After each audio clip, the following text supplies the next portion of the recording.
Si vous venez de rejoindre, soyez les bienvenus sur le plateau de 9h50 le matin. Vous arrivez pile poil pour la chronique Conso avec Thomas Laurenceau. Bonjour Thomas, comment allez-vous? Mais ça va et vous? Très bien, ma foi.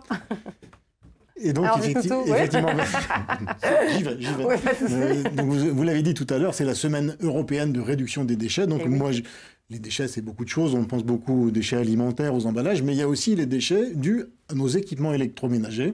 Et donc, j'ai essayé de m'intéresser un petit peu à ça. Comment est-ce qu'on peut faire dans cette ère du tout jetable? Comment est-ce qu'on peut faire pour réparer plutôt que jeter? Puisqu'un appareil réparé, eh bien, ça sera autant de déchets en moins. Et c'est plus facile à dire qu'à faire, ma pauvre Alice. Oui. Voilà.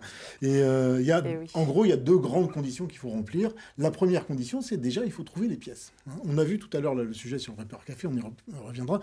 C'est bien beau de réparer un objet, mais il faut encore trouver les pièces. Et jusqu'à présent, on les trouvait de moins en moins.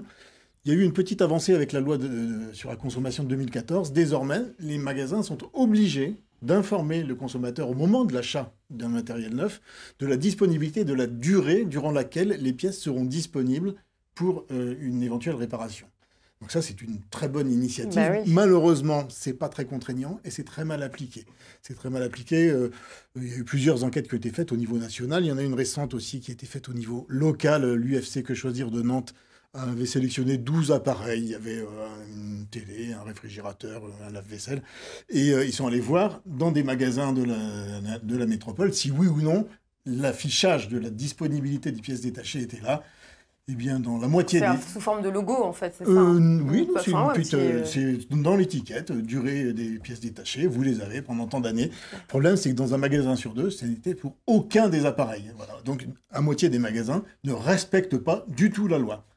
On voit pourtant que c'est possible, puisque certains magasins, comme le magasin But de Saint-Herblain, qui, d'ailleurs, la chaîne elle-même travaille beaucoup dans ce sens, lui était capable de fournir l'information pour 11 équipements sur 12. Donc, c'est possible. Donc, si on ne trouve pas, justement, c'est possible. Et c'est utile. Et bien oui, si on ne trouve pas, c'est toujours pareil. La loi n'est pas appliquée, qu'est-ce qu'on fait? Alors, il y a toujours... Heureusement, il reste Internet. Internet est quand même un bel endroit où on trouve des choses. Je signale à tous ceux qui cherchent et vont acheter, il existe sur le site des fabricants, le GIFAM, donc c'est le groupement interprofessionnel des fabricants d'appareils ménagers, gifam.fr.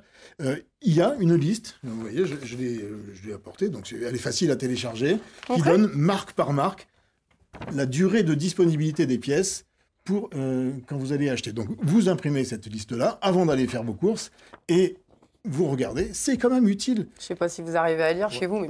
ça ne fait rien, vous pouvez l'avoir sur Internet. Ce qui est intéressant, c'est de voir, je vais vous citer un exemple, vous achetez un aspirateur.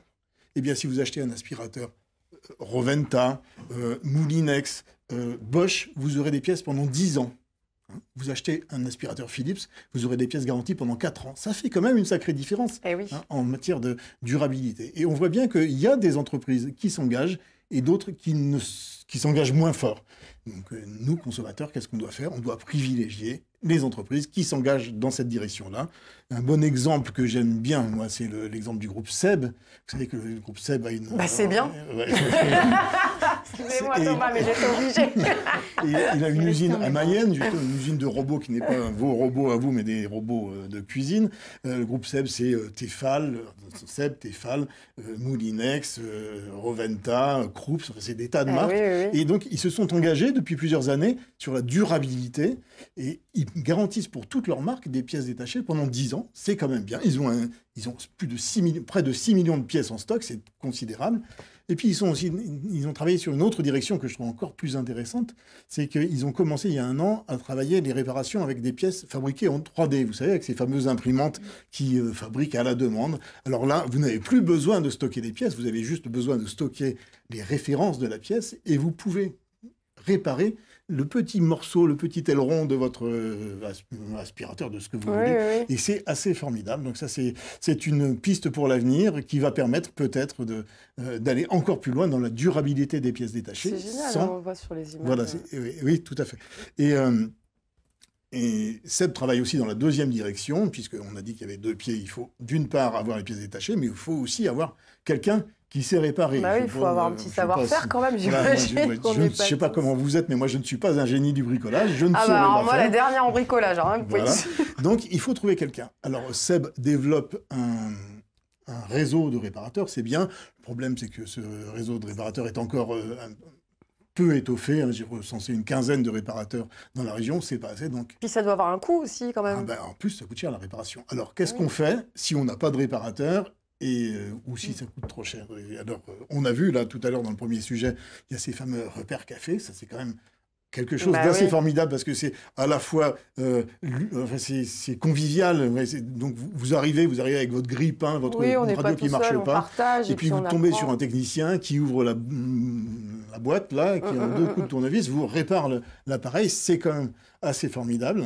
Il y a un autre réseau que j'aime bien aussi, et qu'on connaît moins, c'est le réseau Envie. Alors, je ne sais pas si vous connaissez le réseau Envie. C'est une entreprise. C'est une entreprise d'insertion qu'on connaît en général parce qu'elle récupère des matériels électroménagers dont les gens ne veulent plus quand vous changez votre appareil. Elle les répare, elle les revend.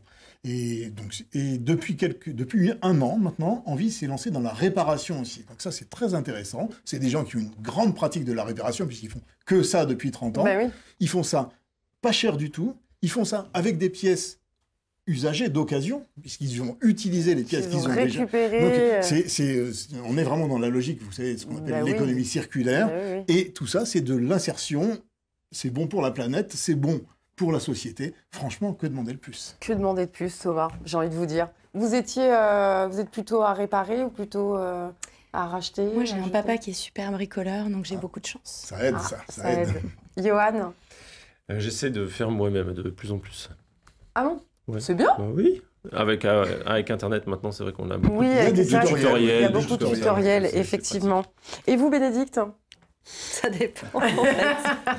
Ça dépend, il y a des matériels qu'on répare, mais bon, la plupart du temps, ils ne sont pas forcément démontables, alors on est obligé de changer. Et dans ces cas-là, voilà. On fait comme on peut. En conclusion, Thomas, pour les téléspectateurs, vous voulez peut-être rajouter quelque chose, non? Non, juste une petite précision par rapport à Envie. Le réseau Envie existe au niveau du handicap, avec Envie Autonomie, et donc récupère en fait le matériel type fauteuil roulant, l'immédicalisé, pour le remettre à disposition de personnes qui en ont besoin. En situation de handicap, vous le savez, ça, Thomas? Non, mais on apprend des choses. Il y en a une partie qui part à l'étranger pour c'est génial. Effectivement les pays pour lesquels l'accès à ce type de matériel est beaucoup plus compliqué. Voilà. Merci beaucoup pour ces précisions. Vous n'étiez pas venu pour ça, mais en tout cas, c'est super.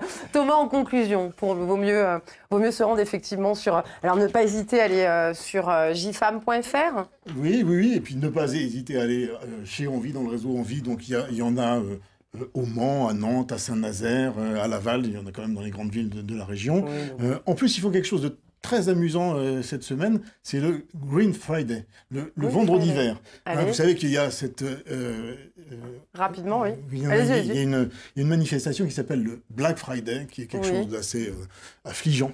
Qui vient des États-Unis, c'est une espèce d'opération de promotion monstre où les gens se disputent pour avoir la plus grosse télé, la moins chère possible.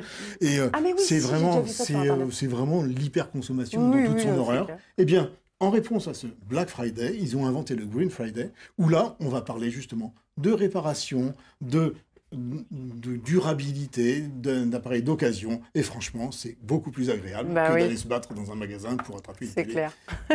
Merci beaucoup, Thomas. On se retrouve la semaine prochaine. Rapidement, on parlera de quoi la semaine prochaine? Alors, on va parler de quelque chose qui exaspère beaucoup les consommateurs. Ce sont les appels téléphoniques, vous savez, de gens qui appellent du bout du monde pour vous proposer un équipement photovoltaïque ou des fenêtres. Voilà. Comment est-ce qu'on peut essayer de limiter ces appels? Super, ça m'intéresse. Merci beaucoup, Thomas Rosson. On se retrouve la semaine prochaine.